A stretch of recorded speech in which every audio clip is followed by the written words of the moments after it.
Legislative update of what's going on in Salem and the status of the bills that we are tracking and advocating. And Director Lowry is joining us virtually, and I'd like to introduce Lisa Merrick from our Government Affairs team. Good afternoon. Good afternoon. Lisa Merrick, Legislative Liaison on our Government Relations team. I've been going back and forth between Salem quite a bit to monitor a lot of the bills we're supporting at the Capitol. I wanted to just cover a few key legislative dates and then some other advocacy days that we're going to be doing in the next few weeks. So to start, March 17th was our first chamber work posting deadline, so that's when all bills in most policy committees had to be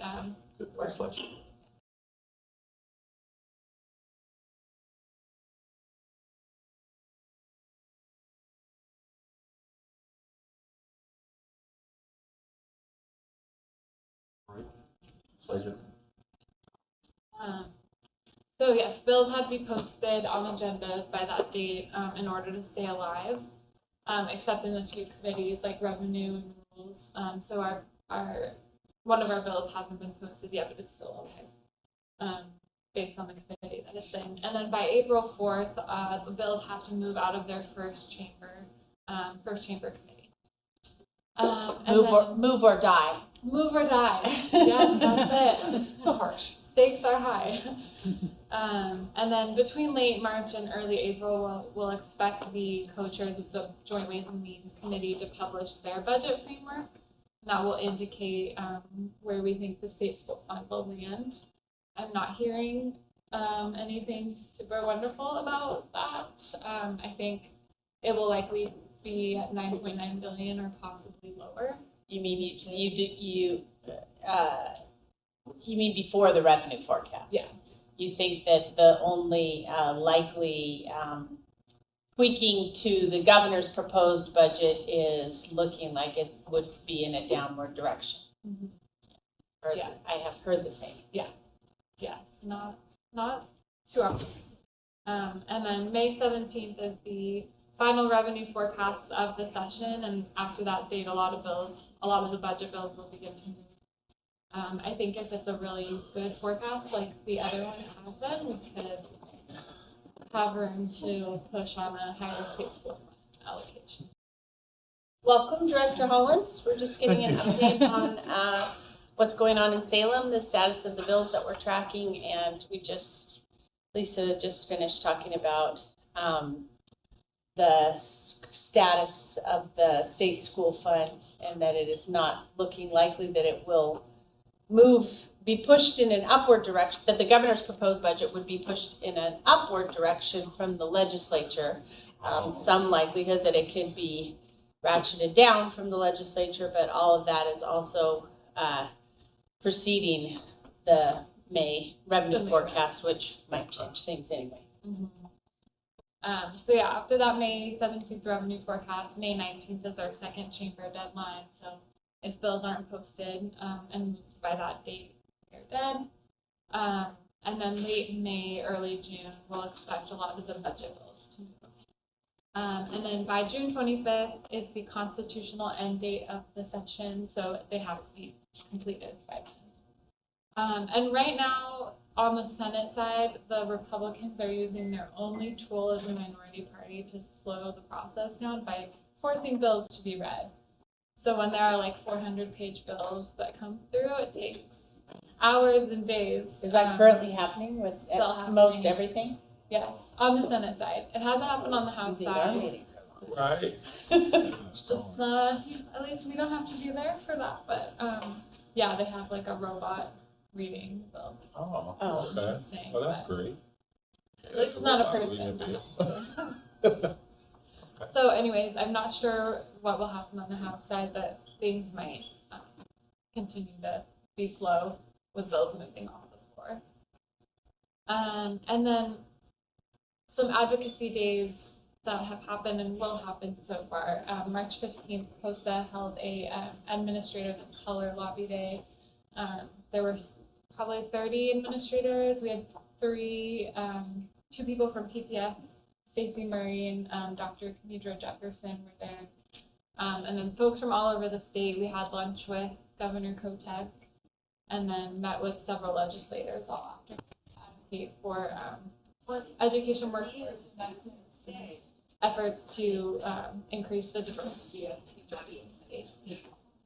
So that went really well. And then on Monday, as you know, the state school fund bill is up for a public hearing, so we'll be organizing a lot of testimony there. They're only accepting testimony in person at the Capitol. I'm sure it was intentionally planned over spring break, just to move that bill when less people are available to show They're up. still gonna have to deal with me. But they're gonna have to do a lot. I Good. signed up. Okay, good. I signed up to go down there and testify as well.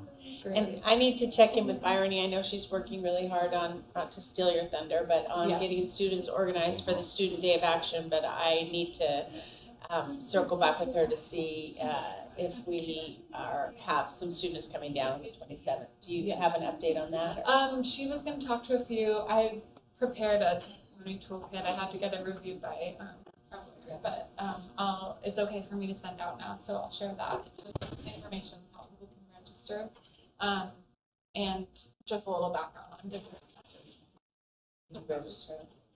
No, but I will. Okay. Yeah. Just for The testimony, just testimony. officially sign us up. Well, I did You mine. already Oh, you Yeah, did yours? I did Okay, mine. I did. I'll too. send you Yeah. it. And then that same bill, or that same day, we also have the early literacy bills up at the Capitol, and that's to be in House Education at 3 Oh, p.m. about that. If you are wanting to stay all day, I can also see if we can meet with legislators. Yeah, I mean, I'll be there. While we're Yeah. there, we Yep. have the whole day, so Yep. I'll see who's available and we can make the most of our I'll do day that. there. Let's do it. Yeah. Preferably the skeptics, not our. Not the- All the allies. Yeah. Yes. Yeah, I think there's Although definitely people I have in mind. generally within our district boundaries, at least on the early literacy, I think we may have all allies, but you can tell us the score on that later Yeah. by email. Yeah. Absolutely. So I'll send some information. I'll get you registered for both those hearings, and we'll start talking about it. And we'll have a lot. We also have a lot of PTAs that are planning to come Great. as well. And PAT also is organizing as well. That's good. So lots of people will show up to that. And then April 8th, there's the Joint Ways and Means co-chairs are hosting listening sessions all over the state, and they have one date in Portland at PCC on April 8th. So I'll share more information once they have a link that we can Okay. testify, but I think typically those listening sessions feature a lot of housing and healthcare investments, and so I think it's really important for us to elevate education. Yeah. Be In great that to get some space. students, so that's here, and it usually happens in the afternoon or evening. Yeah, So I'll share that. And then April 12th, of course, our Student Day of Action, just a full day at the Capitol. Let's get as many board members there who are available. I'm currently establishing some meetings. I've reached out to the governor's office and then our whole delegation, That'd be great. leadership. And so we'll have a lot of meetings in the afternoon. We can't give students a tour of the Capitol because of construction, but there's some space in the chambers that are available, so we can take them to watch a floor session. Oh, Director Green.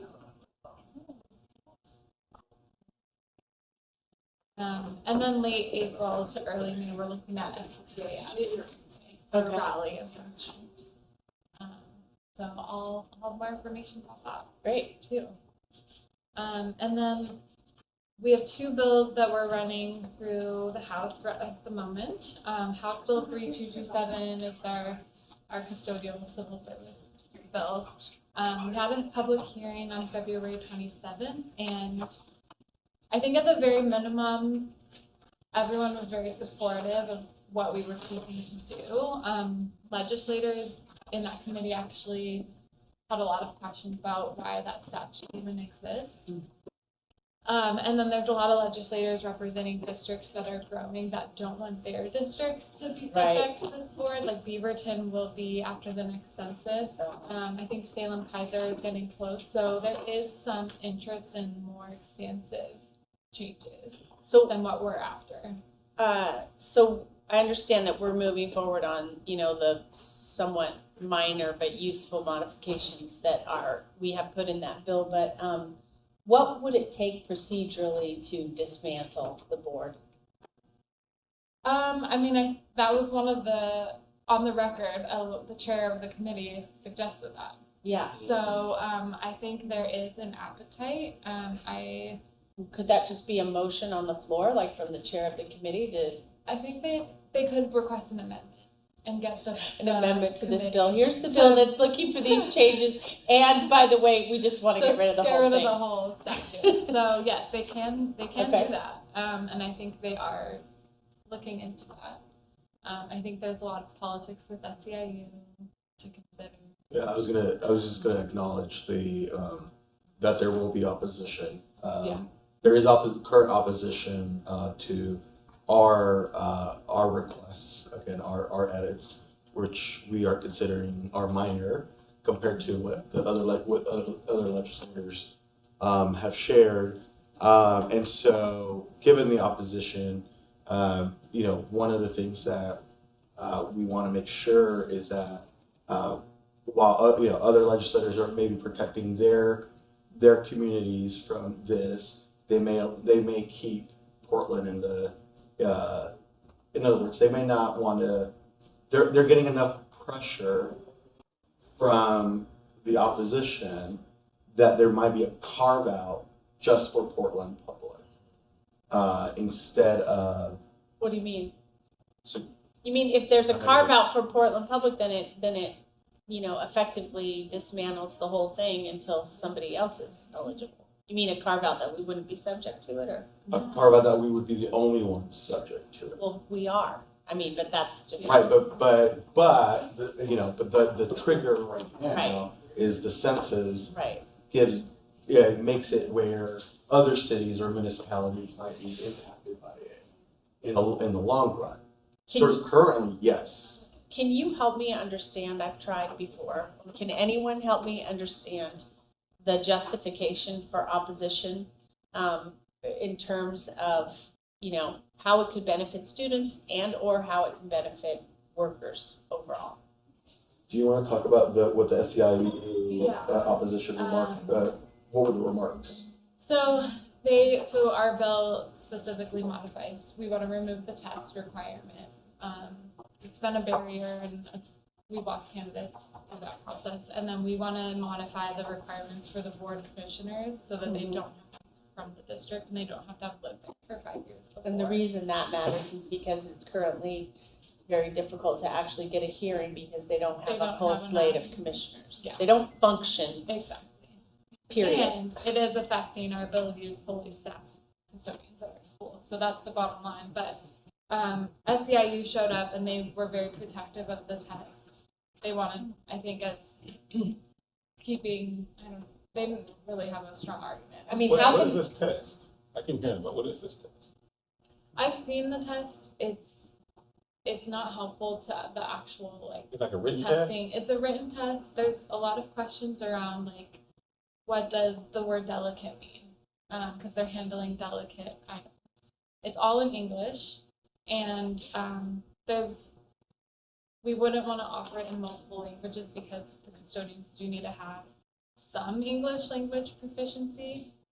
They don't need enough to actually fill out 50 questions in English, And everything on the test is covered in the training in a very robust onboarding and training process. And we have data about, how many people drop out before the test when they know they have to take the test, and what percentage of those candidates are people of color, and what percentage of our candidates of color drop out when they see the test, and it's all high. Yeah, so we've seen 30%, nearly 30% of candidates withdraw at the testing phase. So they go through the regular process, and Yeah. then when they get to the test, they just stop. And the only way that we do this is this written, Correct. this written test. There's no other Yeah. form of helping someone who may have test anxiety or anything along those lines. And what was supposed to be the outcome of this? When we say we, this is not PPS, this is required by this law. Right. Right. Yeah. Which was written in 1937, which predates World War II, right? Yeah. Yeah. And it was only to apply exclusively to Portland Public Schools. I guess my question is, what was the purpose of the test? Like, what are we hoping to gain out of this test that we feel is going to help our custodians be better? Our facilities people do not see any advantage whatsoever. They just see a disadvantage, and they see that it particularly disadvantages. I get that, but I'm just curious on what was the outcome, or what was back when they implemented this. What was the goal of the test? I think it was one of those progressive era pieces of legislation to prevent nepotism from happening, and Yeah. maybe at that time it served its purpose, but right now, You said preceded World War II. yeah. I mean, when I hear something like that, it reminds me of like the voting test, where you have to look Yeah. at the bottle, Yeah. right? Yeah. You know, how many bubbles is in the bottle, or how many How marbles many is in the beans are in thing. Yeah. this bottle? So I don't Yeah. know. That's why I was saying, what was the context of this test back in way back then? Yeah. Sure, it's safe to say one of the contexts was racism, Right. So. without question. But Yeah. I'm still really baffled by the extent to which anyone defends it. Yeah, I would say, I would say there's a lot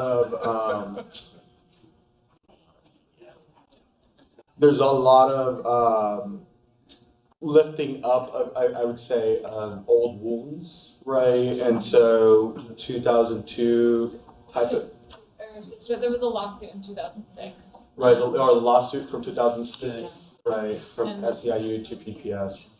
That gets brought up a lot in these About that, how does conversations. that pertain to this? It was a Specifically. lawsuit because we subcontract out custodial positions. Okay. And SEIU sued us, and it went all the way up to the Oregon Supreme Court. And they sided with SEIU because of this law. Because of the test law. Oh, so they believe that it offers some protections around contracted labor, maybe. That makes sense. So I think that's. But the I mean, crux that of we the- can address that. We're about to go into contract negotiations. If that's actually a explicit concern that they want to raise, they should raise it in bargaining, It should and happen we in can March. address it there. And that's where the legislators landed in the public hearing, that it should be determined at the local level. I think it's, will they actually follow through with that? Can we get them to When they follow get a through lot with of that? pressure. So we're working closely with our contract lobbyists, and I actually called Chair Holby's office today. And I think we'll have a meeting with us and the chair and SEIU and talk about it. And I think if we're not able to get this amended in the House, maybe we can get it amended in the Senate and send it back over. We are running up against a bill deadline on the 4th, so it's going to be tricky to get it done in this window, but it doesn't mean we don't have a chance of doing it. I think the Senate, SEIU has less of a hold on the Senate, Okay. so there might be some So work that can be done there. I have a question. So who administers this? It's We have to administer it. So I'm just curious, what happens if we don't? Could get sued By who, the state? probably by SEIU. I Well, mean, I don't know what. Even I if wouldn't be able we're to even if we're know. hiring SIU members, I mean, even whether we Yeah. do the test or not, what if we do it without doing the test, what happens? Well, I'm guessing it's a contract violation for one, because I think the terms of the test are most likely in our contract language. We could check on that. Yeah, I can check on that So- and see if there's a penalty. So that's a good question. I would probably ask legal counsel for advice here, because I You don't check I it don't out. know. So we Yeah. could check in on that. Yeah. We can. Yeah, and I want to know if that language is in our contract. And Yeah. if that language is not in the contract, then it sounds like it's just a state requirement, and if we don't do it, they give us our money anyway, so they sue us and get their money back. I don't know, like. Can I read you one of the questions in the test? Yeah. Which of the following tools is the best used to absorb water from the wet floor? Push broom, sponge cloth, floor mop, counter brush, or pressure washer? Stop. Stop. Here's another one. Look at the numbers below. Circle the box that is 4 boxes from the left and 2 boxes down. write the letter you Is support the here. test the same as it's been since the 30s? It's changed. It's They've changed. updated it. Do you, Our team has tried to modify it to make it, You- but Simple. it's still, yeah, but it's do you get still, accommodation if you have dyslexia or something? I don't know those details. Yeah, Dang. yeah. So now we're not even considering people with disabilities. Yeah. I know that they used to administer it like with pencils and, in person. Now it's offered online, but. Well, will you That's please right. keep us posted on any I'm sure we developments just don't here use it, because this is something what that happens. has See been a what thorn in our side for decades. Mhm. And Wow. it sounds like we have a moment where we have the ear of some legislators who realize how absurd it is, frankly. And that we need to make some progress because it's hurting our kids. I mean, it's definitely a contributing factor to our vacancies. Absolutely. And it's also a barrier to employment for people that we want to employ and people who otherwise indicate that they are interested in those jobs. Yeah. Let's sit Gary on them Yes. next week. Well, to the extent that We'll you're, be there Monday. you're there next week, Yeah, so. well, for sure. sure. I'm gonna talk about it. Yeah, Conversation. I hate to be like, we're just not doing I mean, That's a thought. I always it. like You you. only need 4 moves. Beg forgiveness. Yeah. Yeah, we could just, I didn't know we couldn't do that. Well, here we are on the record, but, I'm saying we could, that's, but please. That's good- that's good trouble. I'm legal. and- Yeah. Yeah, That's we'll good be trouble. on Good very trouble. soon. I think we have a very good justification. And then House Bill 3221 is our local auction levy limit bill. yes. That mistakenly got referred to the House Education Committee. It's now been referred to the House Revenue Committee. The chamber deadlines don't apply to revenue, so our bill is not dead, but it still needs to get scheduled for a public hearing. I've been reaching out to the chair, and then I actually just asked some parents to reach out, so I think we just need to apply some pressure to get that bill moving. So that can be another one Yeah. we advocate Give for. us, on please, Monday. round out our to-do list, Yeah. please, and our, Yes. We have a appointments. long one. yeah. Yeah. And also when you're talking about advocating, you can let us know who and give us the contact information. Yes. And then we Yes. can share that with other people too and say, hey, just send an email or a phone call. Yeah. Here's what we need you to Yeah. say. They do it to us all the time. And then we've supported over 20 bills so far that align with our legislative priorities. I won't go over all of them now. I think they're all alive still, which is great, except for one, which is the streamlining of cooperative procurements. The HB 3030 is the Healthy Meals for All Task Force, and we actually just got big news from the U.S. Department of Agriculture that they put out a proposed rule to expand the CEP threshold to 25%. That was part of the new, what the Department of Education was asking for, part of their budget, that they were asking for from USDA. So 25% from, where was it? The ISP number, so the threshold for CEP. So if they approve that rule, we can maximize state funding and get a full statewide CEP program. Okay, can you explain that for anyone listening? So community eligibility guidelines, which means that if a student population is over a certain threshold of underserved students, then the whole school qualifies for free lunch, Yes. as opposed to having to individually certify each student. So you're talking about the That threshold of that student population. And going right now it's at 40%. If it lowers to 25% and we get state funding, we could, in theory, all our schools would qualify That would be for everybody. CEP. Wouldn't that be great? That would be Yes. everybody, which is something that we had talked about. Yep, Yes. Correct. which is So- one way to get at that. Other states are passing legislation around how to get to free lunch. Welcome, welcome. Hey. So more updates to come about that. I think we'll be monitoring that rule and this bill and trying to coordinate getting state funding for that. These are the rest of the bills. If you have any questions on any of these, let me know. I'll continue including them in our weekly legislative updates. And then these are the big upcoming bills we have. So HB 5015 is the state school fund bill, which is up for a public hearing on Monday, followed by the two early literacy bills. One is Stan's proposed bill, and then the other is the governor's proposed bill, and they'll be merged into one early literacy bill. And then Senate Bill 1050 is going to be an investment in preparing Oregon teachers to teach ethnic studies, so there'll be more funding for professional development and training in that bill. And then HB 2895 removes the cap on special ed funding through the state school fund. It does not include more funding. So I think our testimony can be appreciating that that cap is removed, but we still need more funding. And then that bill is not related to the other bill that I think is still alive, which would mandate certain pay thresholds for special education Yes. workers. Yes, Is that those still are alive? those are still alive. Okay. And then moving forward, we're watching closely because we want to make sure the state is providing funding for this as well. Yeah. And have we provided fiscal impact information to them on that bill? OASBO and OSBA have been surveying districts. So yeah, we've provided some information. Great. Yeah, that's what I've got. That's it? That's all we got from Salem?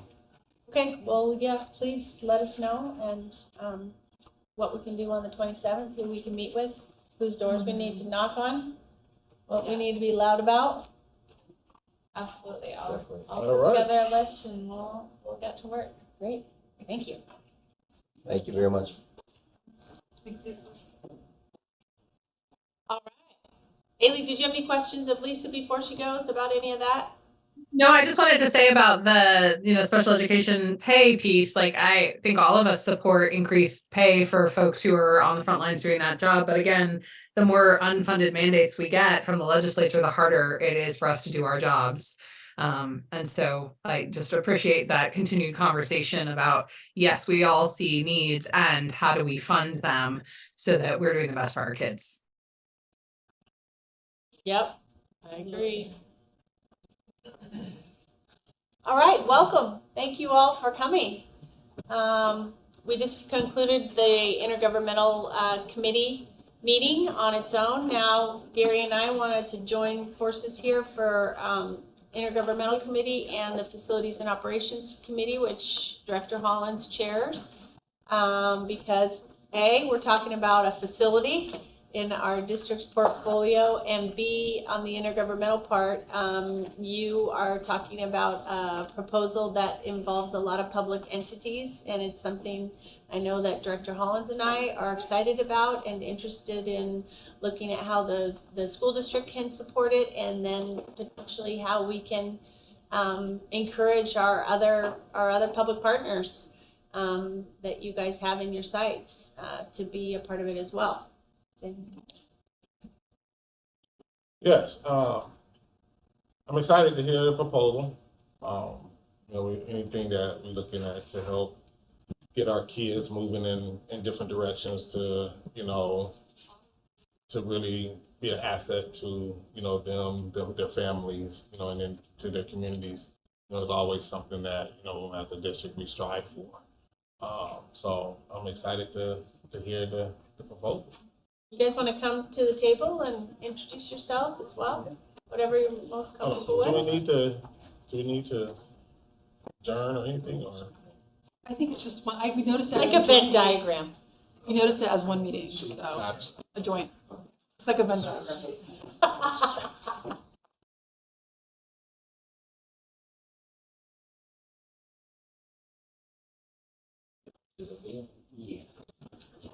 Could pass a couple of these around, make sure everybody get a chance. Thank you guys for making yourselves available on relatively short notice too. We want to help you get the ball rolling. John Chapman tells me to tell you about it. Oh, thank you so much. Yes.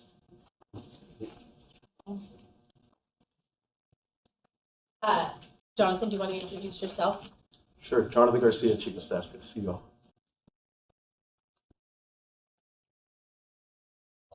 So I guess should we do, for the record, like introductions real quick. So thank you for having us here today. My name is Nate McCoy, President and CEO of the National Association of Minority Contractors, or Oregon chapter. Good afternoon. My name is Lance Randall. I am the Executive Director of the Black Business Association of Oregon.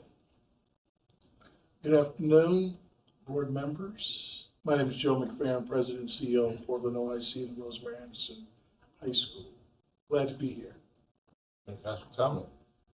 Y'all look good too. You know what I'm saying? And vice versa. I looked over here and I saw all you black brothers rolled up like, hold on, Playboy, hold on.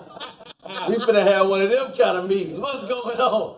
You look good, but okay, I digress. I don't disagree, Director Normally Green. I'd have something on low key, but Yeah, they made you pull it up. I'm with you. Usually I'll be in like a sweater and some jeans or something. They're like, no, step it up, step it Not the up. sneaks, but you're looking good. Okay. In the spirit of step it up, I think Talk to that's me. why we're here today. I think it's been widely recognized, not just here in Oregon, but in the nation, that folks of color working in partnership need to control in some ways their own destiny. Efforts led by and for people of color, including all folks in our community. All three things that we see as a vision for the respective lines of work we all do. We focused on business development for contractors of color. Lance focused on every business aspect of Black businesses in the state of Oregon, and y'all know Joe well, what he does with school-based programs and many other things around gang violence. So what the vision is today, and this probably is got to be about 30 years in the making, is for us to come today to you all to talk about a new culturally specific workforce and development center in the heart of this community that will focus on manufacturing, architecture, which I happen to be an architect, 1 of 10 in our state, engineering, construction, and entrepreneurship. We recognize that our K through 12 system does not always allow folks at an early age to understand and have access to these industries. And knowing that there's a big blind spot on public and private projects, we want to make sure that we can have a building that is the hub in this community that relies on partners that are experts in the industry while also having people of color lead the way and build bridges amongst all these various industries we're here to talk about. I'm going to stop there because I think the vision, and we'll say the statement and allow others to speak to the vision, is for people of color to be overrepresented in the AEC, and I just use that as the acronym: Architecture, Engineering, Construction. AEC industries and entrepreneurship, from apprenticeship to CEO. And that's the thing I'm proud about what you said, Herman, is that we actually, all three of us are CEOs, and we want people to see us, and women as well, to know that they can be us as well. So That part. absolutely. Mm-hmm. So I'll stop there, maybe let Joe jump in, and then followed by Lance. yeah, so I would say this is something that Nate and I have been talking about for more than 5 years. We need a place. And over the last 6 years, we've done some work at the Northwest College of Construction with our pre-apprenticeship program, and the numbers are unbelievable in terms of placement. The challenge, When you say our pre-apprenticeship program, what's that? POIC. Okay. It's our construction Okay. pre-apprenticeship program. Okay. So we 90% completion rate of the 12-week paid training, which is on their campus, and then an 83% placement rate in the trades. So unfortunately, it's pretty small. So we only graduate 45 graduates per year, and so we want to expand. We believe that the need is there and the demand is there. So, and that's just one industry. And I believe that having a hub where young people, professionals, folks in the trades, middle management types, the companies that are members of NAMCO currently, a place where we all can do business in this one location. And I believe that will lead to all kinds of opportunities for folk. And then bringing in the business, Black Business Alliance organization has also been a huge addition to this effort. And, you know, we think that Tubman is an excellent place for this vision to take place. I'm not quite sure what the district has in mind for that facility, but we are very interested in that conversation. And so much so that we've already begun looking at financial models and things to support of this effort. We are also in conversations with the Port of Portland. They have some space that they're looking to develop off of 33rd and Marine Drive. And we've been in conversations with them for the past 6 months about what that might look like. So to be clear, whether or not our dream of being in that location becomes a reality, this business development and workforce training center will happen somewhere because there's a need, and I believe this is a big missing piece to training folks in a way that's comprehensive, and that we can build a pipeline for folks with the kind of support they need on a daily basis. I'll just add that the Black Business Association focuses on Black businesses and Black entrepreneurs. The objective is to build up the existing Black businesses that already exist and create pathways for entrepreneurs, mainly Black entrepreneurs, to either start businesses, take over businesses, or to invest in Black businesses. So when you look at this center, it's an opportunity to have a place where you have 3 organizations that are working together. And Joe mentioned the pipeline.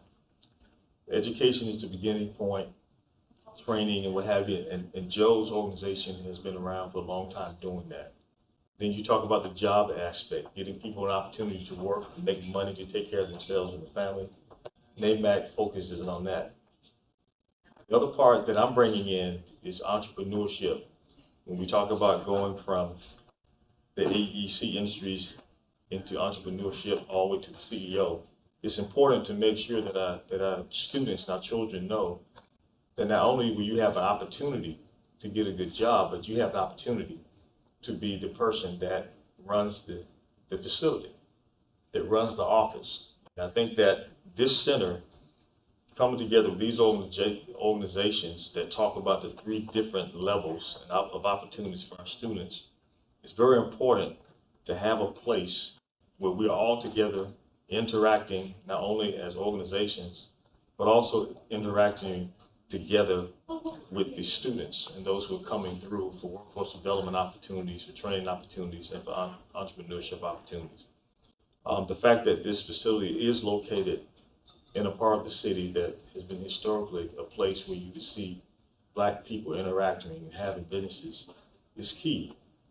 And what better place to have a center like this that would focus on students of color, to present them with the opportunities where they can actually see firsthand and actually use their hands to learn how to do certain things and gather the skills that they need to be successful in the trade industries, and also to see entrepreneurs developing right before your eyes. Not only seeing entrepreneurs, teaching them and mentoring, but also seeing their fellow students, cohorts and colleagues turning into entrepreneurs right before their eyes. It's something special. So we're trying to put this program and find a facility that will be a gathering place for the future generations so that they can take over the business community, but take it over in such a way that will make it better for each generation following the other generation. So I'm excited about the opportunity to work with these two gentlemen and their organizations. Excited to work with the board. Hopefully we get an opportunity to have a discussion about that facility and what we can turn it into and how it's going to benefit the community. So I just want to thank you for your time and letting me speak, and hoping that we can answer any questions that you have about our proposal. Yeah, and I would add, right before you get into that, is that in our plans, PPS students would have access to the facility. So in our minds, we have targeted folks that we want to really help, disenfranchise those left behind, et cetera.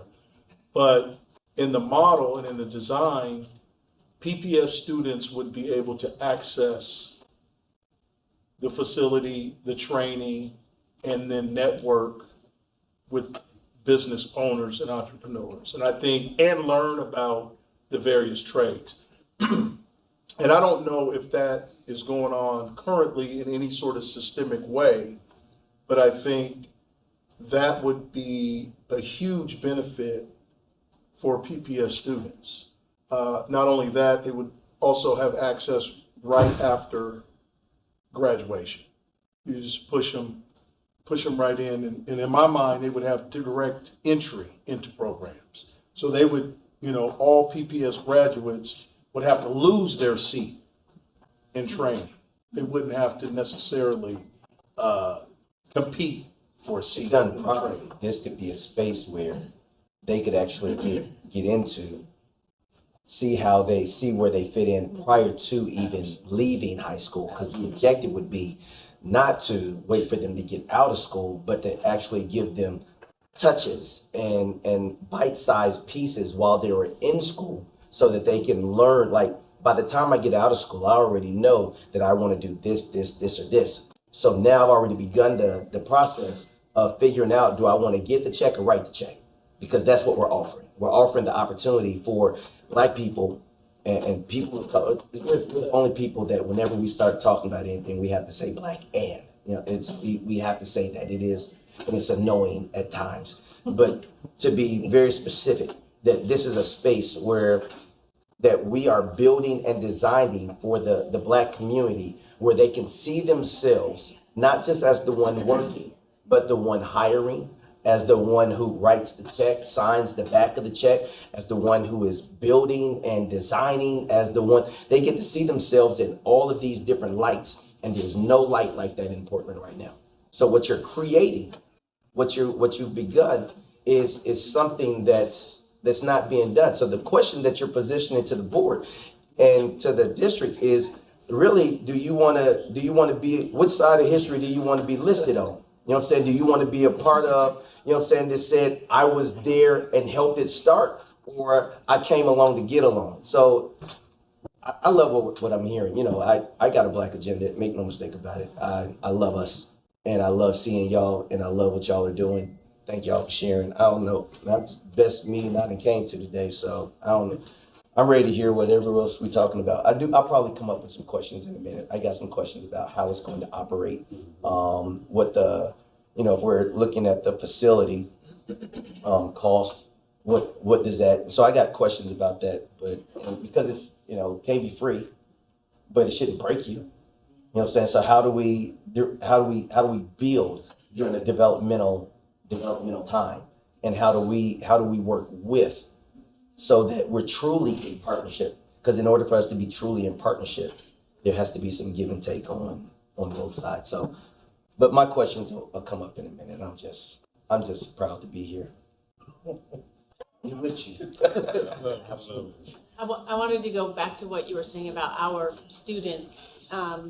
There's so many, we've expanded our career technical education programs in every single one of our high schools. And with the Jefferson modernization right now, as part of their design process, they're identifying new CTE strands that are going to be included in Jefferson. So whole new areas.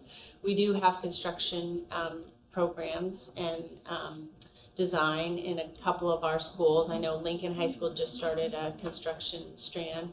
We also have, with all of our modernizations, we have a requirement that the contractors, the architects and the construction contractors do work with students and offer a class, an embedded class in the school day that is, say in construction management. And so they're working every day in real time on the designs of the project at hand and all that. So I've talked to Nate about this before, we've had varying experience with that. Some of our contractors have been fantastic and they've gone, way above expectations in terms of how they engage students and the number of students they engage and the things they do for them to actually help them on their next steps into the professions. And some, are just kind of meet the expectations. But so these are all things that would be great to think about, especially with Jefferson, since it's so close by.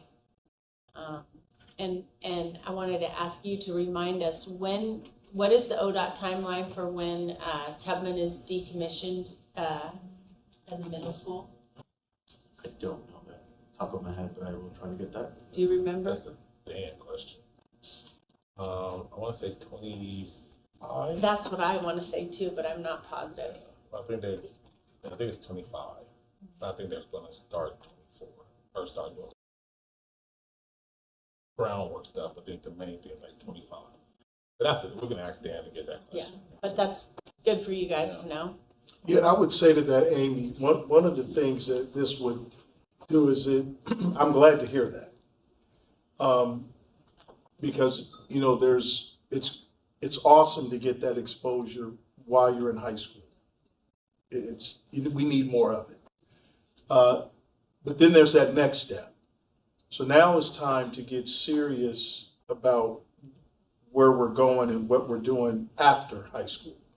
And the thing that is needed so badly, especially for apprentices, is the support and the mentorship. The retention rates are horrific. They are. They're horrific in the trades, especially for people who look like me. Because often they go into situations where there are a bunch of people that don't look like them and the culture doesn't support them. And especially, it's probably, I don't know this, but I think even for women, it's worse.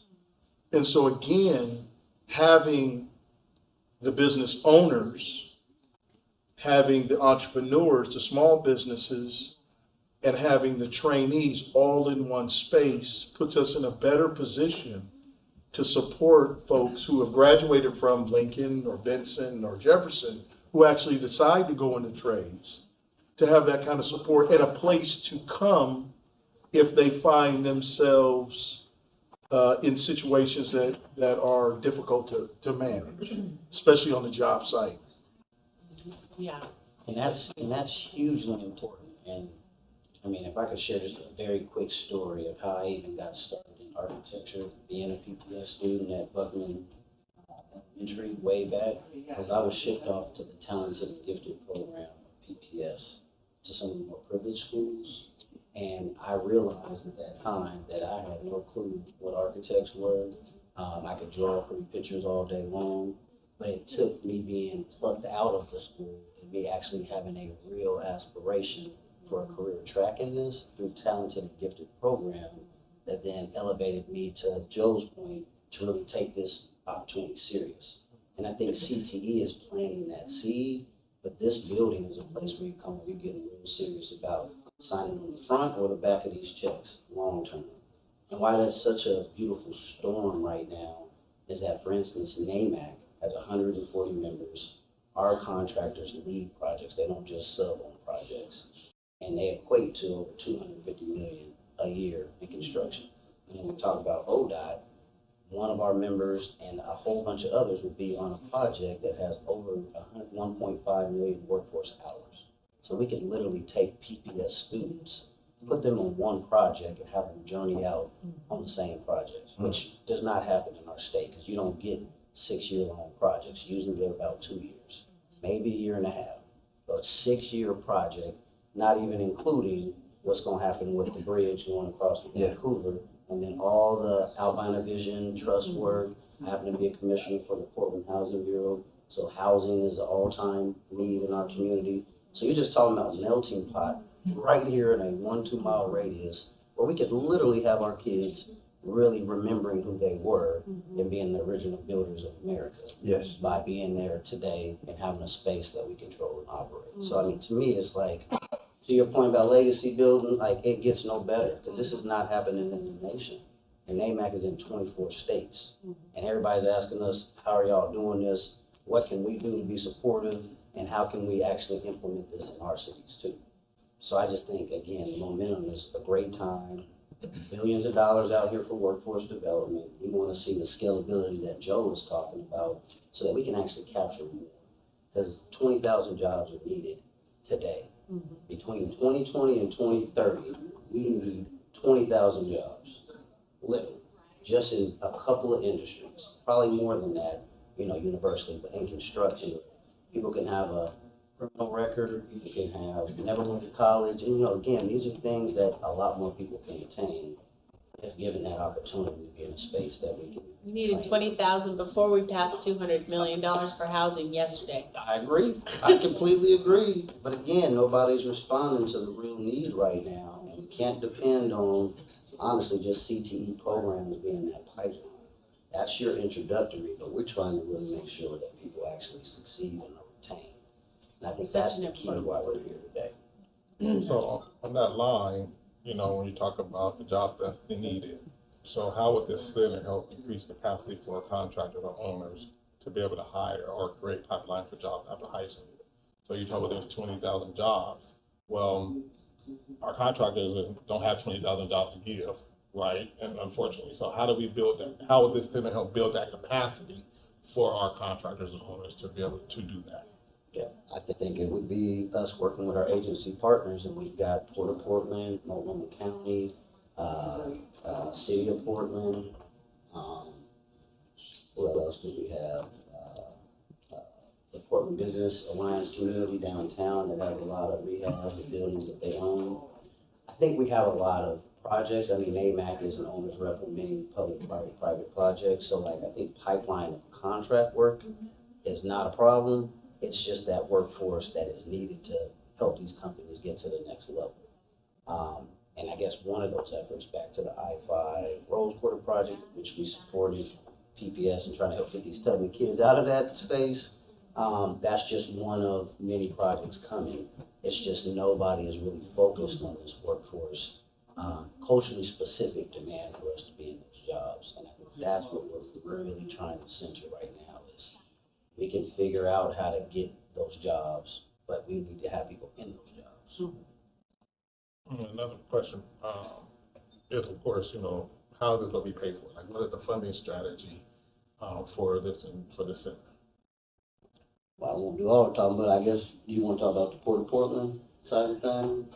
Well, no, I mean, I would say specifically on this particular project, we are looking at a federal grant currently that has a 5-year window, multi-million-dollar, I forget the name of it, but there's a multi-million-dollar opportunity there, which the application is due next month, I believe, for Workforce Center. So that's one. And then the other is we have pitched this concept to the state legislature. So we've got an ask in there to support this effort. In this session for Yes. planning and It's on. such? It's in loop now. So it's. Yeah. Is that through that future ready workforce money or where? No, I believe, I'm not sure exactly where it's landing. I do have it I could pull it up, but it is a part of the capital projects. So it's being put in on the capital projects. Okay. But speaking about Future Ready Oregon, there is money on the table and rounds of funding that continue to come out, to about 89 million, I think it is. So it's been more dedicated towards pre-apprenticeship programs, but we sat down with some of the folks involved with the Future Ready Oregon money and kind of the same kind of presentation, and it sounded like there was some reception to seeing a building like this get funded.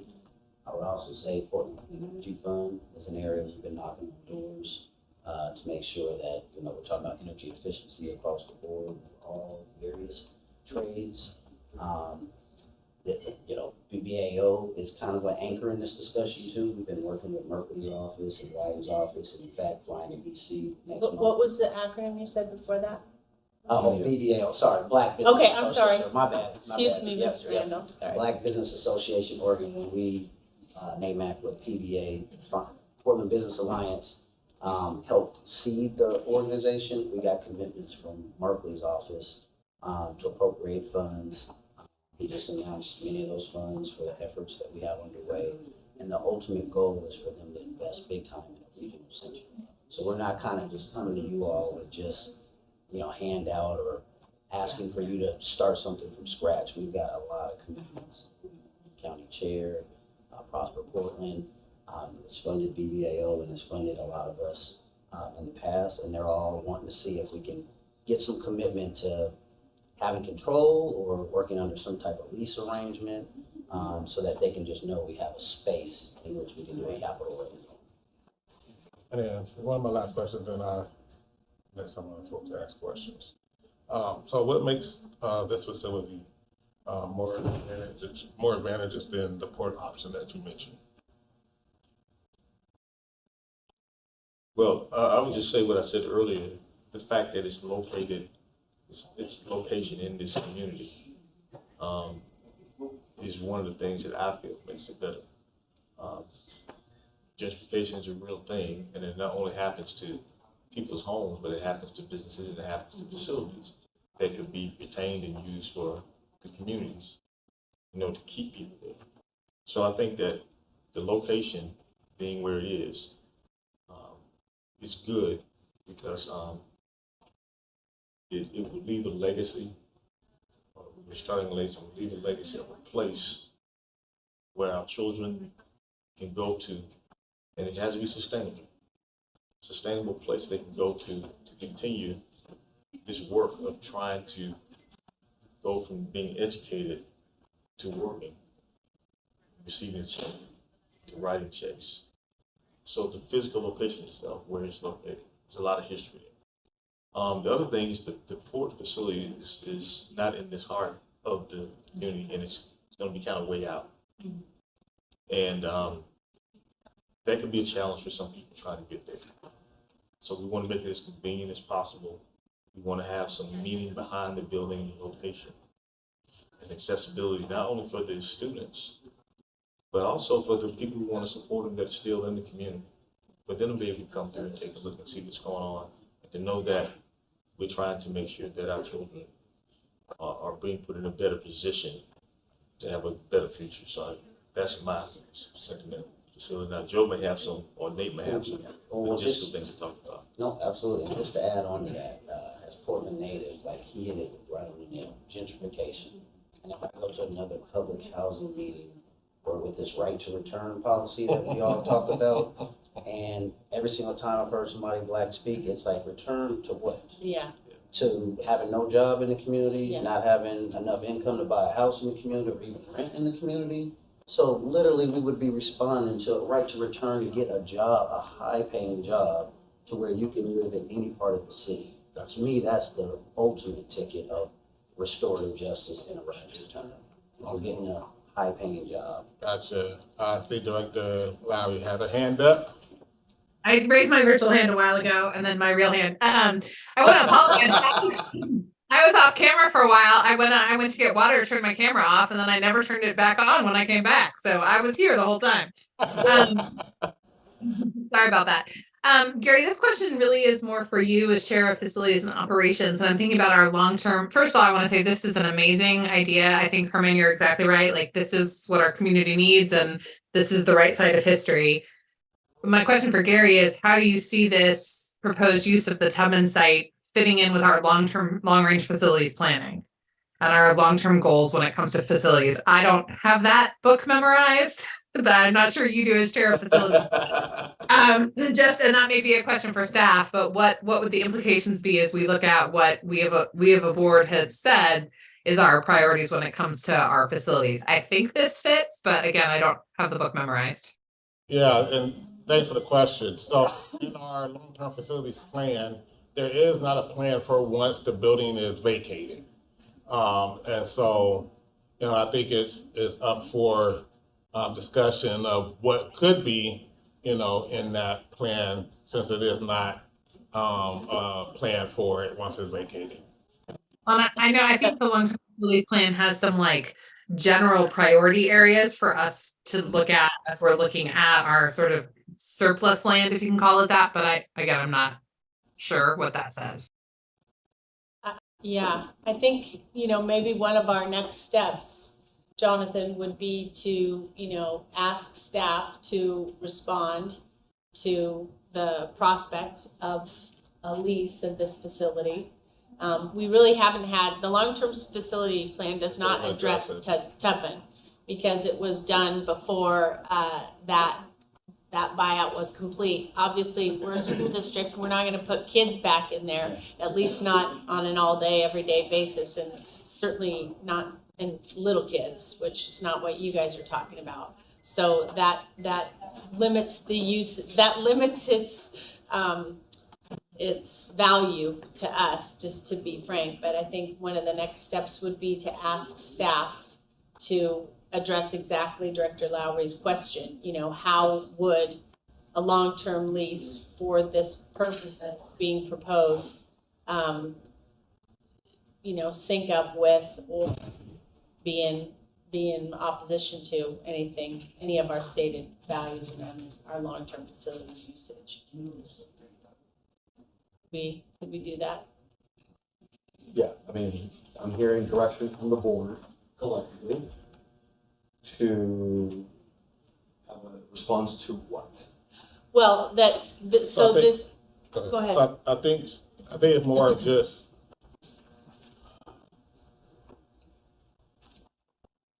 it hasn't been addressed, and the way that the long-term facilities plan has been articulated and communicated, it's more of an outline of what we would like to do. Given that we had all the money to do stuff with, so I guess maybe just asking staff, about this proposal as far as having a workforce development center there. I guess it would just be what their thoughts is on that, as far as from a facility standpoint. I think the simplest question, based on what Ailey responded, or what she was asking, was where does the existing Tubman building sit in our long-range plan after the kids get out? It does. I mean, but I think that's her question. But it doesn't. That's why I'm saying we take it back to facilities and ask them what their thoughts about this proposal, because it hasn't been addressed as far as what we're going to do with Tubman. Right, and I guess my only concern is that I don't know. Now we finna start creating stuff because I don't want them to play with my ball type of situation. I'm a petty individual at times. I can be petty, and so I have to think about what would the petty me do if I didn't have somebody else to rein me back. I just got to think about it. I'm not saying that that's anybody's intention, but what does petty look like? And so does it look like, no, we did have a plan for that, we just hadn't told nobody type of situation? I'll be clear. We do not have plans. So now it's in the public record. There are no plans, right? If there is, I just want to make sure the board is aware that you do have a real estate policy that dictates how you would go about using a transaction, you doing a real estate transaction. So, I think ultimately real estate transactions are a board directive, and so what I'm hearing is that you want us to. So it seems like the board wants us to move it. I guess I'm just trying to get clear direction here. What I'm hearing is this because we could review endless possibilities, right? Or I'm is talking about this just this proposal. Yeah.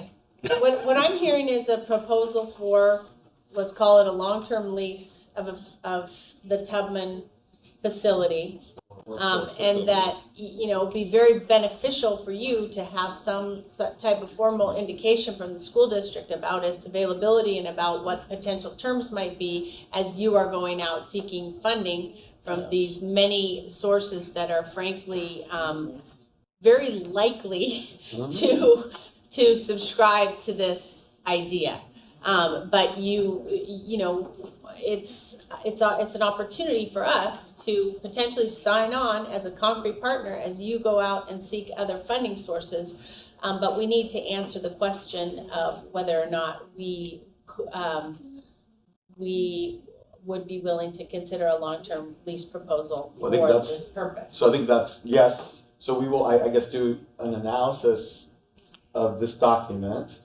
But ultimately, that decision falls solely on you. Yep. So regardless of, again, we don't have a plan for the site. So it is ultimately the board's prerogative what you want to do. So, and that's why I was saying I think we should just talk with the facilities and operations folks about what potentially, how could this fit into the facilities operations long-term plan?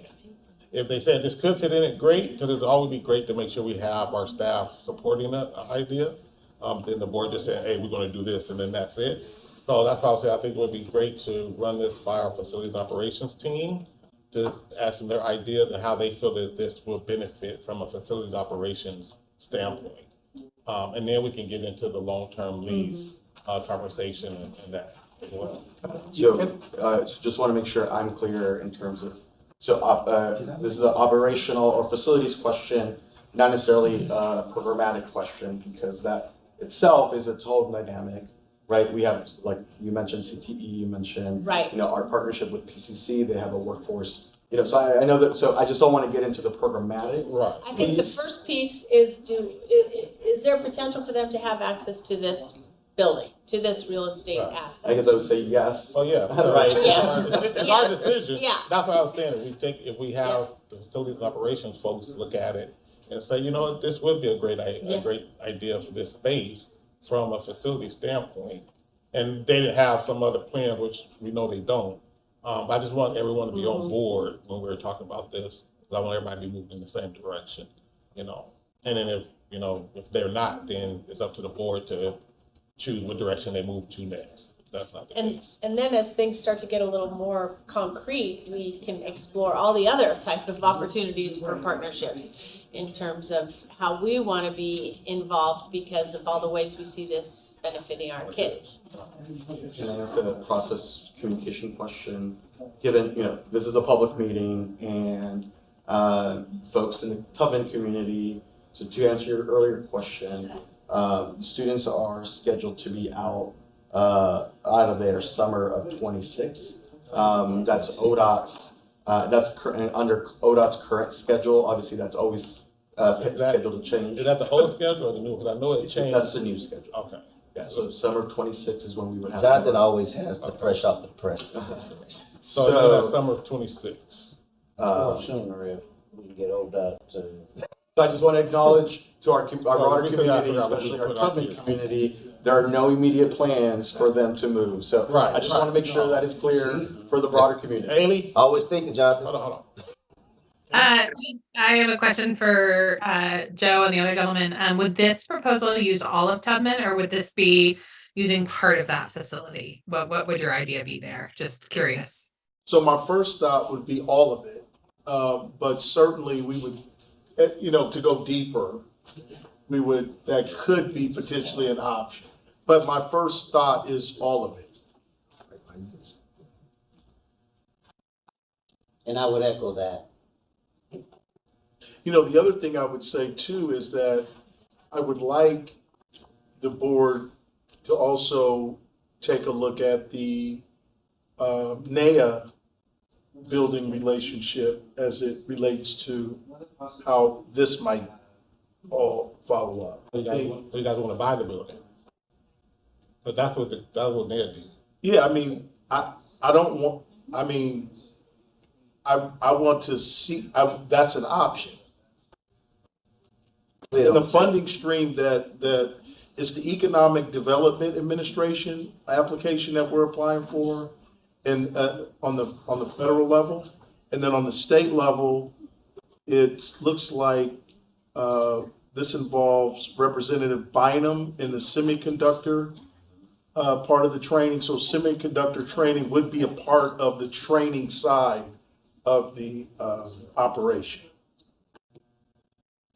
So I'd like to look, and I'm not, so let me be very clear about this. I'm riding with, NAMAC is the lead here. So POIC is a partner. I'm following Nate's lead. But and I think Nate, I don't want to speak for you, Nate, but I think Nate feels most comfortable with the lease. But what I'm saying to Nate as a colleague and a, partner in crime is let's take a look at both. Let's not go in just totally looking at a lease option. Let's look at a purchase option, because there are resources out there for that. I would totally, I even think Lance would be open to that. It's just, we don't know what's gonna be the easier. Right, let's put it all on the Yeah, table. just put it out there. Let's see what happens with it. Exactly. But closed mouth don't get fed. Man, come on. Joe, what was the name of that federal grant again, please? It's from the Economic Development Administration, and it is titled in Public Works and Economic Adjustment Assistance. I tried to open up the app to see the date. That's what you were doing on your phone? Yeah, I was trying to pull it up. I told you I had it in my fingertips. Literally. And then Future Ready Oregon, as you mentioned, Amy, is also a strong possibility. Yeah. too. And that money, they're trying to get that money to flow quickly. Quickly, yep. So I just moving forward with, I guess we probably could put this on the Facilities Operations Committee for April. Right, and just to kind of get an update, and share this with them, just so they can kind of give us, their thoughts on it, so we can kind of move forward with that. So that can be for like our April meeting, I think it's April 12th or something. And another parallel real estate example for the district is we have a resolution with Albina Vision Trust for right of first refusal on this building. So that would be enough for you guys to take to the bank in terms of, seeking grants and such. That could be a structure that works as we're still pulling things together. Yeah, the only issue with the real estate policy when you sell, remember it has to be out to other state agencies first. Then if they don't want it, then you can sell. I think that's from my understanding of the real estate policy as far as the purchase piece. But we can double check on that, how that looks. But that was my understanding. Jonathan's figuring it out for us. So just to clarify, just want to make sure I'm clear here in terms of the next steps from our end. So the ask is, so looking at the document that is presented in front of us, to look at page 3, the details here, meaning this 50,000 square feet, blah blah blah, this detail. I mean, want us to do essentially a comparison. Does it fit? I mean, the building is 87,000 square feet. So right, so I can 32 rooms, right? So I mean, so we can do that type of analysis, and then bring forward also the reminder around what is the real estate policy, because there are very clear steps that the board would have It's to. all sale. These is a lot easier. Correct. I mean, they're both, but there are processes on both that we would have to figure out. So we can present that, and then again a general overview of that. Yeah. But I do want to get a clear understanding from the facilities operations team as how they will feel how this would fit in with the long-term plan, facilities long-term plan that we have. How could it fit in? Assuming that it would, I guess I could look at it from, if we were to sell it or. if Well, we no, were to I mean, lease it. whether the sell or lease piece is irrelevant at this point. At this. I just want to see how they feel it fits in with the long-term, lease plan. Got it. And I think with that, I think I would like to maybe consider putting a 1-page or 2-page document after reviewing the plan and make it, because what we've given you is just something easy to digest. But I think for another group, we would go in detail. Well, so if you guys want to get that together soon, then we can disseminate that to the rest of the facilities operations team. So that way, when we come back in April, they already have that information. Yes. And where do we find the plan? Yeah. The long-term facilities plan? Yeah. Oh, on the website? We can send it to you. It's online, but we, Yeah, No, that would be that's outstanding. online. And the Roseanne, other, could you? the other request I'd ask is for us to get the as-built drawings for this building, because we do have a big-time developer who's helping us write a plan. So we'd love to just know what the And what was that again? as-built drawings. So basically just, there was an architect who, when we can renovated you- Tubman. That's probably Dan. Help us with both of those, as-built drawings and, I'm sorry for the. the second As-built. request was as-built drawings for So basically just current drawings Current drawings for. Tubman. Layout. I can tell you, we Yeah. can tell you, it's got the world's He best. put his hat on in front of us. I tried to ask, it's an as-built drawing. If I say it again and put some info on it, it makes it sound like I knew. We can tell you it's got the world's best ventilation system in the, Oh, yeah. No, and that's a key thing. Yeah. again, for You all don't know about the as-built Yeah. drawings? Come on, man. Where you been? And the last thing I would suggest is on here that, we add trucking on here. I mean, just saying. Yeah, no. Say it again. Trucking, We add transportation. trucking on here. Hey. I mean, I feel kind of slighted. I feel kind of slighted as, having a trucking training facility that, we're not even here on here. We ain't even mentioned. I've been looking through here you trying to been look looking for through the trucking. pages. Right, I'm just looking for anything. Say This transportation, gets to trucking, something. Jonathan, But this gets I'm to just. Jonathan's comment about programming. Like, we just wanted to throw some big ticket things out there. But that's trucking- trucking is huge. that No, first. but that's huge. I mean, you come That's in, you huge. should, but that first, that should have Man, been. I know the audience, I should. You know what I'm saying? Charge it to his head, not his heart. Charge it to his head, not his heart. In his heart, trucking was number one. Number one. But he was typing so fast that he overlooked it. That's what it That's is. on me, man. Don't worry, In April, you'll see it all there. We can get you the laundry list if you want the laundry list. Okay. So anything else you 3 think times. you need? Trucking. Yeah, I mean, if you have more details than the 2 sentences on the comparison, I think that would be helpful. Just sooner than later, especially assuming the April meeting is just around the corner. So Yeah, so once we get the policy, Yeah. we're gonna get the plan. What policy? The You mean plan. the long-term facility I'm sending plan? it to you Yeah. right now. Okay. I'm sending you. And then we should have access to, there's a policy about facilities. Well, no, Real it's a real estate. estate policy. That is whether we're gonna sell or lease. But if you want to take a I look wanna at see that that. so that you Yeah. Yeah, you can look at our So, policy. Send So you the long-range facility plan and a link to the real estate policy. Perfect. Okay. And then the draw, the and as-is, the drawings of as-built, the, Add something. the as-built drawing, man, come on. Y'all need to get with this. Now, and I'll look to get that. The only people in here that know about it is me and Nate. See, that's why the kids need to know, All right, so you We'll got, teach you got them. good directions? I mean, one of the Jonathan, on that? things, I don't want to get ahead of ourselves, but one of the things that our real estate policy does reference is in terms of, how we look at different potential lessees is who they're serving and whether they're serving our students. And so that gets a little bit ahead of where you guys are here. But if you can, when we get to that point, it would be good to talk about what might this include for kids who are still in school? Is it like, do you have some relationships with the trades that we can link to our existing CTE programs or whatever? But that piece about kids who are still in school that can move seamlessly then into. Can I just speak to that real quickly? Go ahead. So in 2020, NAMAC and AGC, the largest general contracting agency in the state and in the nation, came together with PPS and started first time ever Construction Career Month Right. in October. And I was asked to be on the advisory board over the CT program. And that's not even including all the stuff Joe's been doing with PPS students. But to me, it's already galvanized around what this means for the kids, including some of our members who are at Kairos PDX right now as part of extracurricular activities to show kids what infrastructure looks like, building, highways, roads, Raymore to be specific.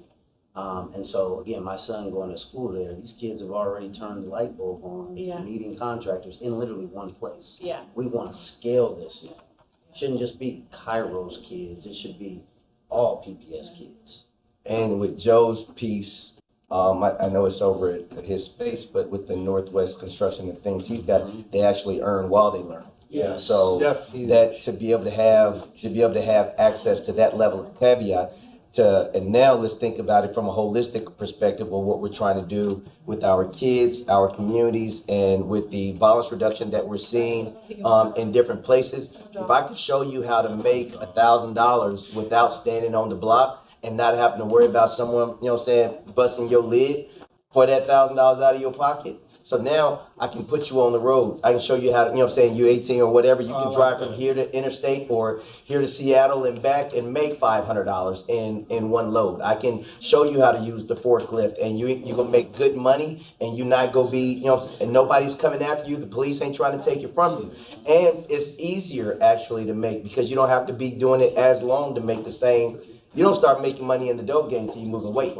And most of the kids that's getting knocked off ain't moving no weight. So that's who y'all are going after. Y'all are going after the ones that are trying to figure it out, trying to figure out what to do and how to do, which is another reason why this is so necessary and so needed because we're losing the black men in our community because they're never becoming men. So, I would say this too, is that this will also support the parents of PPS. Without question. So, well-supported homes produce well-supported students. And so this thing will come full circle. Absolutely, 100%. But these are all points that I believe that it would be imperative to make sure are listed in the pros. These are some of the benefits to PPS that actually fall in line with what we as a district want for our students. So that when they walk away from our school, they walk away with a holistic learning and a diploma that carries weight versus just another piece of paper that now they're trying to figure out, do what I do with this. So. Awesome. Yeah. Any other questions? Director Larry, got any other questions? Awesome. Did you read all them books back there, Edie? A lot of them, yeah. A lot of them are my seminary books, and they're the ones that I thought were the most important. Man, I'm sitting here looking at all them books and realizing I'm not as smart as I thought I was, because I thought he put you on the spot. Oh my goodness. There's a whole shelf of Methodist history, Herman. There's like a whole shelf of Bibles and Bible commentaries. It's all great. This is congratulations. All right. So, congrats. Thank you. Oh. All right. Congrats on what? Thank you very much. Yeah, that we was really really, thank you appreciate for taking the time. Thank you for organizing so quickly. And this helps us move things forward in our complex organization. Y'all just let us know next steps. All right. Yeah, okay. Staff is coming at 2:30. So Thank you, guys. Thank you. Try to get out and enjoy that sun. We got 3 minutes Appreciate it. for the facilities meeting. yes. Nice. We only got a couple of things on there. Just an update on the transportation. Yep. It's just we have a facilities meeting too. I thought that's what this just Well, it was was. a joint. It was half them, half ours. There's one more agenda. But it's just a report on the transportation. I'm gonna send you a copy. Yeah, supplemental transportation. And you guys are gonna vote on that later. It comes to the board. Yeah, it comes later. Congratulations. Appreciate it. You said you just got married. What? Yes.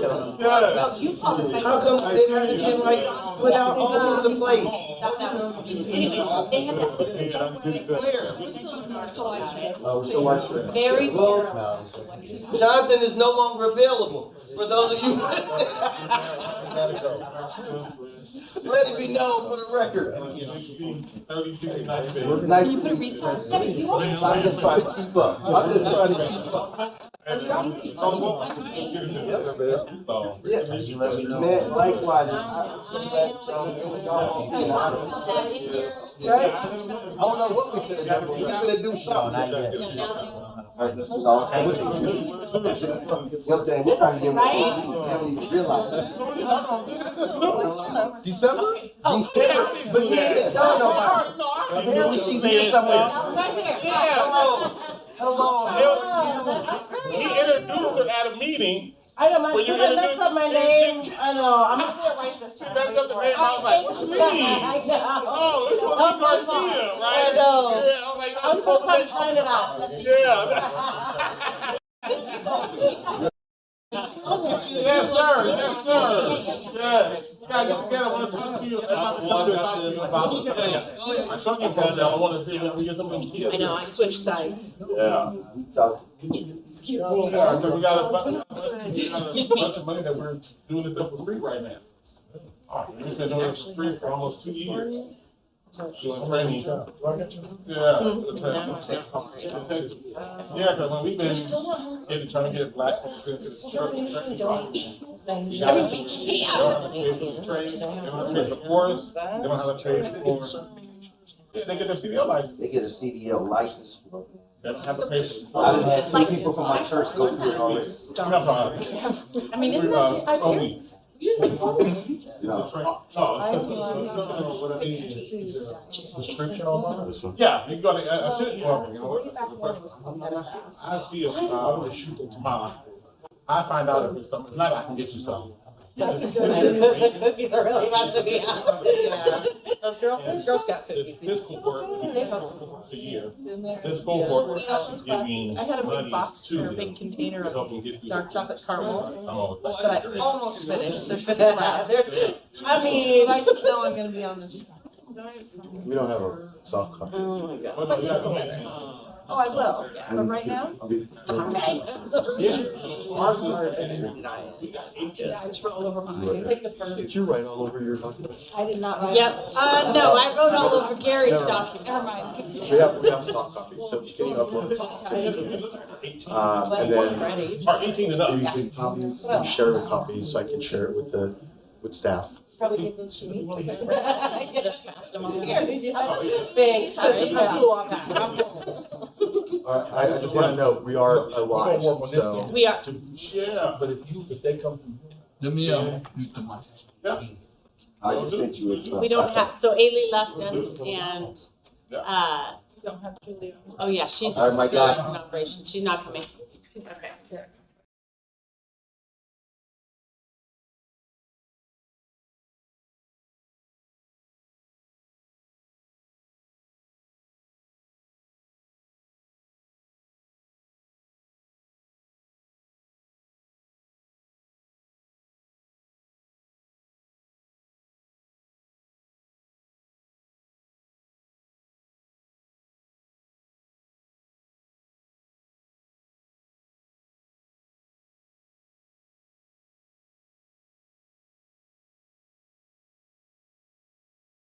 All right, so is this just you 3 today? Dan. Okay. So we just, I only have one thing on the agenda for today, and that's the update for the transportation, supplemental transportation that will go to the board. I don't know when is it? Is it going to the board the next one or I in believe May? that April the 25th. April? Yes. Okay. All right. Well, I'll just let you guys have it. So, thank you for allowing us to present again. I'm Terry Brickby, I'm the Director of Student Transportation. I'm here with my routing manager, Lisa Wheeler. We've come to you before to kind of give you an update of our criteria that we were applying to determine whether an area is hazardous or not. What we're bringing to you today is the full plan with maps of how it's applied. We're going to cover a couple of different schools to show you how it's applied. If you have questions on any particular schools that we don't cover, you're welcome to ask questions. But I am going to turn it over to Lisa to give her presentation. And can you just, sorry, can you just tell us what it is that's coming to the board? Is it a particular question or change, or it is just the adoption of the supplemental? It will be an adoption. Okay. Once it is passed by the local education board, so our PPS school board, it will then go to the state board. Okay. So they need to have it adopted first. And I was just gonna say, can you just have everyone introduce themselves for our public, just so everybody knows who's who? So we'll start with Frank with communications, Frank Dadula. Terry Brady, Director of Student Transportation. Lisa Wheeler, Transportation Routing Manager. Natasha Garcia. Yeah. Clap it up. Okay. Natasha Garcia, Office of Operations and Project Manager. Thank you. I think we're done, right? I think that's why we just did that. total setup. Okay.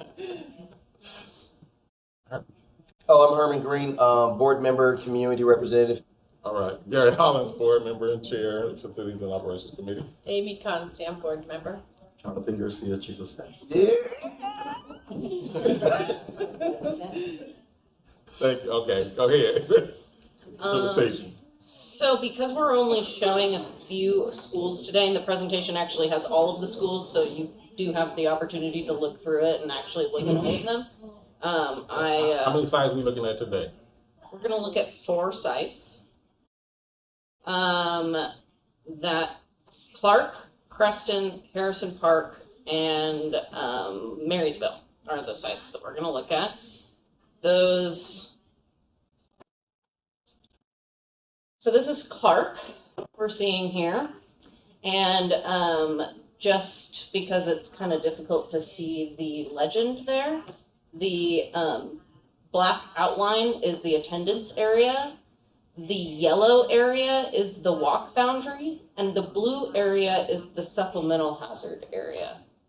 And something to just take note of here is that when the system calculates walk distance, it excludes any areas that don't have any residences. So you can see that there's a little bit of east of 205 that's in the yellow in the walk area, but there's no houses there. Everywhere east of 205 is going to get transportation or be eligible for transportation.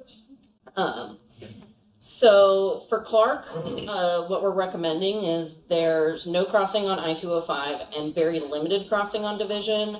Buses will have to be added due to it opening up as a new site, but we won't have to add anything additional to that for the supplemental transportation plan.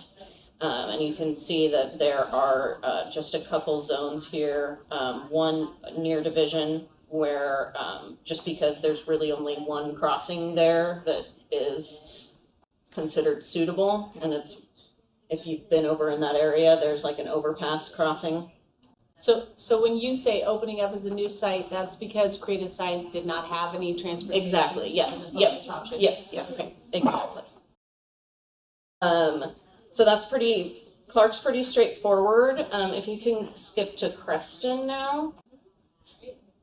So Creston's one of our schools that has a larger impact due to these changes because it's right there on Powell. In the past, we've only had one bus that transported to Creston, and it just transported a small number of students. Due to the restrictions on crossing Powell, the entire area north of Powell would be eligible for transportation, and we're estimating that that's about 74 students. We would need to put an additional route into that school. Even though it's only like 3 blocks? Even though it's only like 3 blocks. Yep. Yep, that's good. I want those guys crossing Powell. I know. So next we'll take a look at Harrison Park. Thank you. Harrison Park obviously is turning into a middle school. The boundary is changing quite a bit. This, you can see that we have hazard areas east of 205, so and then west of 82nd and south of Powell. So we're recommending no crossing Powell, 82nd, or I-205 in this area, and then there are limited crossings in the Stark, Washington area. So you can see that that's what contributes to that kind of northern hazard zone. Oh, just so To include 92nd on this? Or is 92nd only? 92nd is only considered hazardous in this small strip right here. Yep, right towards the There's portions of The 92nd southeast. that are considered a high crash corridor, and so that's what I was just asking. Wanted Yep, to make and sure. that's where that designation ends, is right there on Division. And then if we can skip down to Marysville.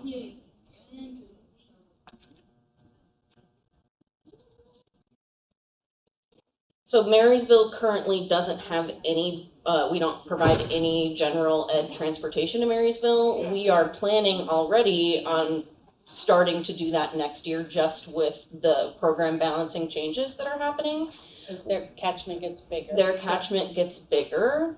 And with our recommendations here, it would, we would restrict crossing on 82nd altogether in that area. So every student that lives east of 82nd would be eligible for transportation. That includes everybody in the Lent boundary and a portion of the Marysville boundary that is east of 82nd there. There's also a small area right there around Powell where there's just, there's navigation where you have to get to a good crossing on Holgate. So that additional time added also puts a hazard zone up there. We do have a lot of students in that area that have requested transportation for various reasons this year, so I'm happy to see that on the map. We will need to add an additional route on top of whatever we are planning for. I think it's 2. So we're planning on adding 2 because of the enrollment balancing, and we'll need to add 1 additional to that to accommodate the 98, I think is what I'm seeing. Yeah, 98 students that are gaining eligibility here. It's a pretty big number, but this especially reflects a lot of what we've heard from the community. Terry and I have attended community events at Harrison Park, Bridger, Marysville, Lent. We weren't, I think Lane ended up being in that snow day period, so we're going to be attending Lane in the coming weeks. What we've heard a lot from folks is the high corridor crash network crossings have been a huge concern. That's why we kind of took it into account when we were defining the criteria. I did hear from a handful of families at Marysville that, their preference would be for there to be infrastructural changes so that they could walk safely to school.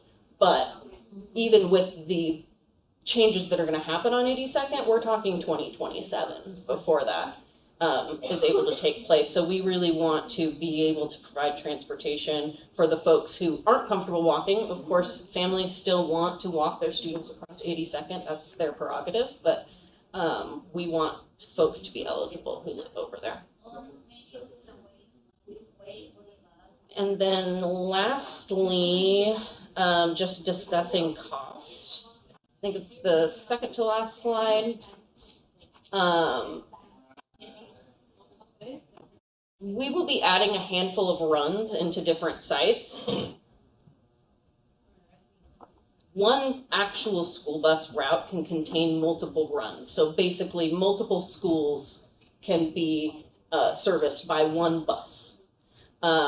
We also have the ability to kind of shuffle things around and just kind of utilize some of the assets that we already have in place. But we do believe that we will need to add one full bus route for the STPU changes. And that cost is about $110,000. I'm trying to be clear about separating what's gonna happen with the balancing versus what's gonna be happening with the supplemental transportation plan update. So you may have heard numbers different from that when we've been talking about the boundary updates, but this is just because of these new criteria we've put in place. That will be one extra bus. But Dan, would you guys get some money from what we set aside for the Southeast Guiding Coalition implementation changes? I don't believe there's any for transportation, because these are ongoing costs. These are in perpetuity around. We are getting some for physical facility improvements and for moves. But this, we would get reimbursed at the 75%? Yeah. 70. 70%? Yes. Mm-hmm. As long as it's adopted by the board and then by the state board. The state board, yeah. We would have to identify 30,000 in our, or the 30% of the budget of it in our budget. For the first year, it certainly would be eligible for some of that, what are set aside from Southeast Guiding Coalition. How are you, I'd grab it. Yeah. We'll take it. We'll take it. Any other questions? Any other schools that you're interested in looking at? I just, you should have access to all of the schools if you want to peruse their maps. And we've been providing the maps when we go out to the community events. Once it's all adopted, we will, start a page on our website so that folks can come in and look at them themselves too. The communities that we've heard from most recently are some of those pockets of Ida B. Wells that don't have reasonable TriMet service. They may have TriMet service by some calculation, but it actually involves like ridiculous transfers and 2-hour commutes and all that. So that's who I have been hearing from the most. Dan and I are going to be replying to one of those parents here in the next day or two. I have been in conversation with TriMet. They've created a new route that that parent will be able to, or that student will now be able to pick up and drop off directly from their neighborhood to Ida B. Wells. I think there's a couple pockets in there. Yeah. I come from a neighborhood that does not have, we had to fight for getting TriMet to change the times of the buses because they were only like twice an hour and they didn't sync up with bell times, and yet there was no yellow bus transportation for students. Hold on, I'm just kidding. You said your community, you guys got TriMet to change the bus hours? Well, PPS advocated. Awesome. It was only twice a hour. PPS ain't never changed the bus times for me. Well, maybe people didn't complain that it wasn't working. That's different type of living right there, boy. Different type of living right there, boy. The concept, you walked into that one. I was like, oh, here we go. No, because there aren't that many places. Most of the places that don't have yellow bus service have TriMet service that works for them, was my point. I got you. I'm just messing with That you. gets kids to school when they need to get to school, but some places don't. And so. Okay, so I have a question. Yeah. So what's the total number of students that you're going to, that's going to gain eligibility total? What's the total amount? I can get that number for you. Like you mean for phase one? Yeah, well, from It's this. like 78 plus 90. Yeah, I think, I think some was 98. You some just, was- yeah. I didn't know if you just had like a total amount that. I have a Gain. list by school. Okay. It's not totaled up. Okay, no worries, no worries. And another question is one extra bus going to be efficient to be able to So get there, all these additional kids? it's a good question. So there are a few routes that service a few sites that currently have really low ridership or a low number of students that are eligible. So there are sites where we would be filling those buses to capacity in order to accommodate the supplemental plan changes. So one extra bus would be fine. Yeah. Okay, so we're not gonna get like emails and stuff later on, and you know. We should have had two. We should have 2 buses and our kid and so. And I mean, as those come up, because honestly, we're basing off of this year's numbers. We don't really know what the numbers are gonna be next year. We'll take those on a case-by-case basis and kind of explore our options. We're usually able to kind of move things around in order to add an additional run into a site if we need to. And as I stated earlier, this is simply the supplemental transportation plan update changes. We have other buses planned to be added for the Southeast Guiding Coalition. Is it fair for me to say that the supplemental transportation plan is for students who live within walking distance, but face some sort of hazardous condition as defined by the Absolutely, yep, that's the exact definition. You got it. So it's an enhancement. It's an enhancement for those students in hazardous conditions, You gotta like walk power. across the power, Right. 82nd. 82nd, right? Gotcha. Okay. Awesome. Any other questions, comments? I just know this is a ton of work and getting down there with your maps, so thank you. Thank you. All right. Well, with no other questions or comments, we can adjourn. So one thing we'll ask is, this is gonna go to the board next. Yeah. If you guys want to do the informal, do you recommend the board, of course, it'll be at the board, but Oh, so you're getting us to do our formal, informal things so That that it thing. can be pushed up. so We we need can to vote. say we reviewed it. So and do I the need to committee- make a recommendation, or does Gary We as just the need chair to nod our make it? heads to Well, Somebody should make a We recommendation. can make a recommendation to move it to the full board. there we go. Okay, I Everybody think that's in a good favor? idea. Everybody in favor? Thumbs up. Thumbs up it is. All right. There you go. Thank you, appreciate it. All right. Thank you. All right, that's it.